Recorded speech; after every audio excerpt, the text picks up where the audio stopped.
Mayor Eric Adams have been going through some trying times in New York, especially with the migrant situation. He has gone to Washington, D.C. multiple times to try to get help, and they will not help him. Remember, the Democrats, and he is a Democratic mayor, and Joe Biden will not help him with the migrant situation. His own governor, she won't help with the migrant situation. He is literally fending for himself, and it's taking a toll on him politically. He's polling really bad. And personally, I think they're trying to destroy him on purpose. And then, he got that investigation going on. And also, there's a woman that accused him of SA. I think this was like years ago, either back in the 80s or 90s. It was a long time ago when he was NYPD. So, yeah, he's got all these problems, and I personally think they're trying to destroy him politically. I think the Democrats are doing it. So, Mayor Adams declares help is not on the way from the federal government as New York City struggles with migrant crisis. Uh, New York City Mayor Eric Adams declared in a speech after visiting Washington, D.C., that he sees the cold reality.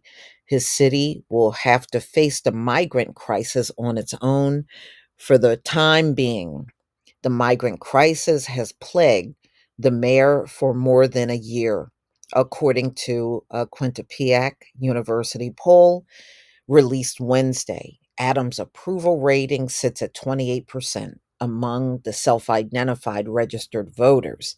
The rating is the lowest Quinnipiac has ever recorded for a New York City mayor since it began tracking statistics back in 1996. On Thursday, Adams once again traveled to Washington, D.C. to meet with congressional leaders and Biden officials to appeal for more federal aid for his sanctuary city. Migrant crisis. He broke the news that he left empty handed at a press conference with religious leaders the next day. That's your Democratic Party. But they got all the money in the world for Ukraine, y'all. They got all the money in the world for Ukraine. So Adams acknowledged New Yorkers are upset. The migrant crisis has taken resources that should go to the day to day services of running the city, he said. We did not walk out from DC with any level of optimism that anything is going to dramatically change. It is clear that for the time being, this crisis is going to be carried by the cities, he said in a city hall meeting on Friday here in New York City. As you know, we had a very painful November plan that we had produced, and now we're looking forward for the direction of how we address a $7 billion budget deficit that we have to address in January. The city has seen more than 140,000 migrants come since last year, which has left the city's social services overwhelmed and forced deep budget cuts to policing, sanitation, and education. So he goes on to say in his speech, these men and women behind me who are service providers in some way or another, they see firsthand what these cuts are doing and will do. This is not the budget we want to pass. The budget we wanted to pass clearly invested in children and families and those who are in need, he said. We are at an untenable situation right now, and it's painful for us. It's painful for the city. And I think that you see it's being reflected in the polls.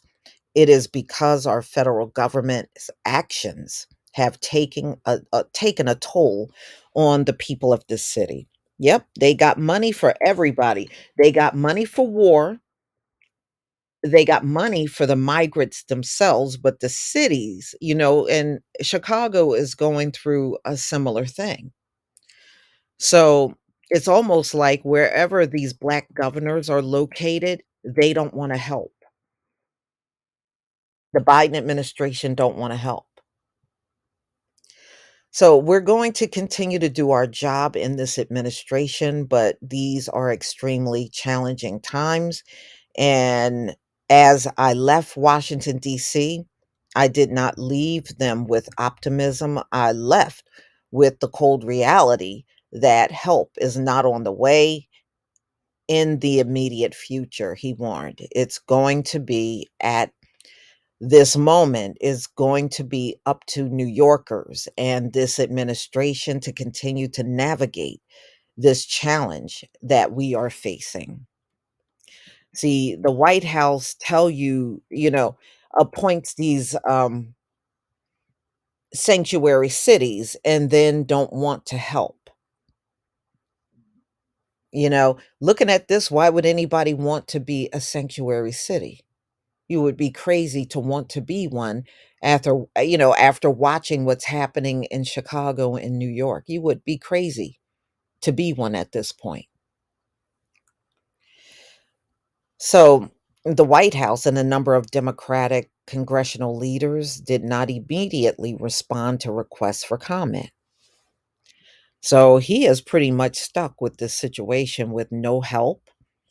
But we're hearing them talking about additional aid for Ukraine that they wanted to give them before, breaking for Christmas. So even if they don't give it to them now, as soon as they come back from their long recess, they will give it to them then. They sure don't make them wait. They sure don't send them back empty-handed, do they? These people are a trip. But if you are in New York, let me know how you feel about this. Let me know how you got all these migrants that were shipped in from different parts of the country, mainly Texas, the governor placing them on buses and shipping them there. And then you got this federal government. They want the sanctuary cities to be there, but they won't support the mayor that's taking in the migrants. Y'all, please tell me what you think about this video. Please leave your comment and subscribe. Don't forget to hit on the notification bell, and I'll see you on the next video. Peace, family.